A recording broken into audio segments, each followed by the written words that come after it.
Αστέρι μου, φεγγάρι μου, της άνοιξης κλονάρι μου, κοντά σου θα έρθω πάλι, κοντά σου θα έρθω μια να βγει, για να σου πάρω ένα φιλί και να με πάρεις πάλι. Αγάπη μου, η νύχτα θα μας πάρει, τα άστρα κι ο ουρανός, το κρύο το φεγγάρι, τα άστρα κι ο ουρανός, το κρύο το φεγγάρι. Θα σ' αγαπώ, θα ζω μες στο τραγούδι, θα μ' αγαπάς, θα ζεις με τα πουλιά. Θα σ' αγαπώ, θα γίνουμε τραγούδι, θα μ' αγαπάς, θα γίνουμε πουλιά.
Το κρύο το φεγγάρι, θα σ' αγαπώ, θα ζω μες στο τραγούδι, θα μ' αγαπάς, θα ζεις με τα πουλιά. Θα σ' αγαπώ, θα γίνουμε τραγούδι, θα μ' αγαπάς, θα γίνουμε πουλιά.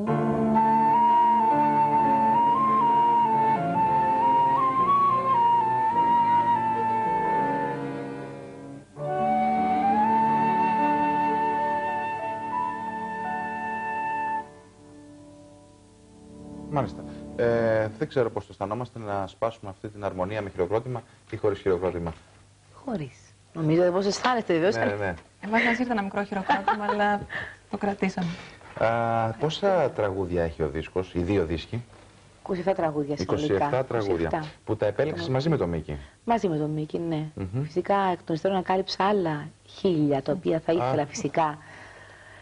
Θα προτιμούσα το δίσκο να ξεκινούσα φέτος, αφού είχα συνεργαστεί με την Λαϊκή Ορχήστρα για 6 μήνες, ένα χρόνο, και αφού καταλάβει τη μουσική του Μίκη καλύτερα, αλλά έπρεπε να γίνει τότε.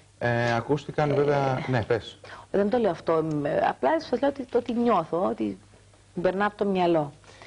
Ακούστηκε και γράφτηκε ότι παραπειράξατε τις αρμονίες, ότι πήραν χρώματα jazz, blues, όχι, δεν ήταν λίγο έτσι. άτοναλ, λίγο... Όχι, άκουσαν ατονάλ. Ατονάλ, ναι. Στο είπα πιο... Την πήρε τηλέφωνο μητέρα από την Κύπρο μια μέρα πανικό. Ναι. Και μου λέει, Αλέξια μου, ο κ. Στοδωράκη τηλεόραση και είπε ότι. Έκανα μια συνέντευξη, διάβασα του Μίκη, είπε ότι τραγουδάς ατονάλ. Αυτό είναι πολύ άσχημο, μου λέει. Όχι, είναι καλό, θεωρείται καλό στη γλώσσα των μουσικών. Είναι δύσκολο ακριβώς να πατήσεις και να ακολουθήσεις κάτι που δεν είναι σε μια συγκεκριμένη τονικότητα. Αλλά όχι, δεν είναι. Απλά αυτοί που έγραψα που είναι πολύ λίγοι, δεν διάβασα καν, απλά άκουσα. Τη γράψα, είναι πολύ λίγοι και δεν άκουσαν το δίσκο, είμαι σίγουρη γι' αυτό. Το να διαφωνήσουν αφού έχουν ακούσει κάτι, το δέχομαι, δεν μπορώ να προς Θεού. Απλά το να κρίνουν κακοπροαίρετα κάτι πριν το ακούσουν ολοκληρωμένα, το θεωρώ κακόβουλες κριτικές και δεν υπάρχει δηλαδή. Εντάξει, ναι. Απάντησες και εσύ. Σίγουρα όμως από την άλλη, όταν αγαπήσεις κάτι, όπως και είχα εγώ το ίδιο πρόβλημα, για να μου πήρε χρόνο να αγαπήσω το κομμάτι με την καινούργια προσέγγιση. Τα αγάπησα όπως τα είχα πρωτοακούσει. Στην Κύπρο και στη Βοστόνη και στον καιρό του πολέμου της Κύπρου, το θυμάμαι. Και τα βάζω κομμάτια με ένα συγκεκριμένο τρόπο. Είναι δύσκολο το αυτή να συνηθίσει. Ειδικά μια σε άλλους δεύτερη που έχουν οπτική. ζήσει με καταστάσεις και φορτισμένα. Πάμε στο επόμενο. Να πάμε, βεβαίως, ναι. Αλλά χρόνος. Ναι. Και ανοιχτό πνεύμα πρέπει να έχουμε. Ναι. Λοιπόν. Σε πόλη Σαροδόσταμο. Έχουν κάτσου, ποιήση, δεν μπορώ να μιλάω. Ναι, βέβαια. Ναι. Του Φέργος η προσέγγιση αυτή. Ωραία, πάμε.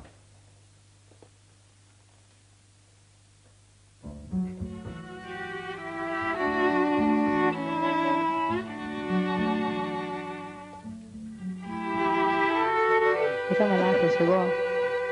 Σκεφτόμουν και... Ναι, sorry, παιδιά, συγγνώμη. Εγώ. Έλα, πάμε. Πρέπει να μπω στο δεύτερο μέτρο και δεν μπήκα. Συγγνώμη.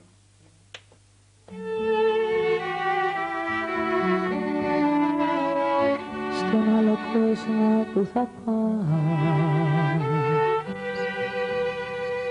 κοίτα μη γίνεις σύννεφο, κοίτα μη γίνεις σύννεφο, κι ας το πικρό της χαραβγής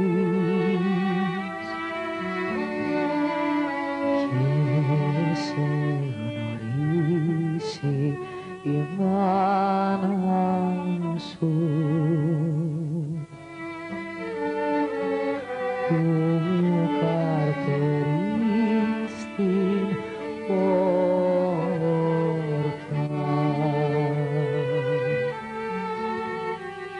σε ποτίσα ροδόν σταμό με πότισες φαρμάκι της παγωνιάς πάει το πουλό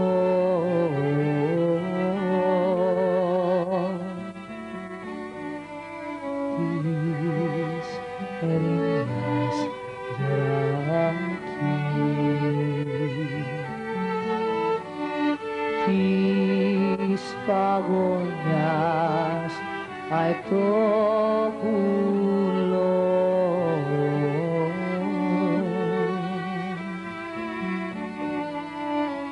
της ερήμιας γεράκι.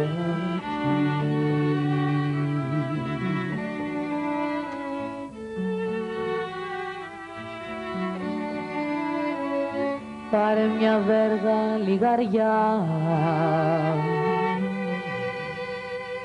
μια ρίζα δέντρο λιβάνο, μια ρίζα δέντρο λιβάνο και γίνε φεγγαρό δροσιά.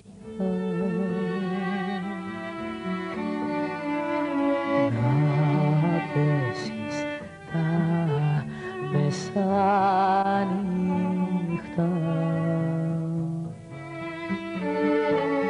στη διψασμένη αυλή σου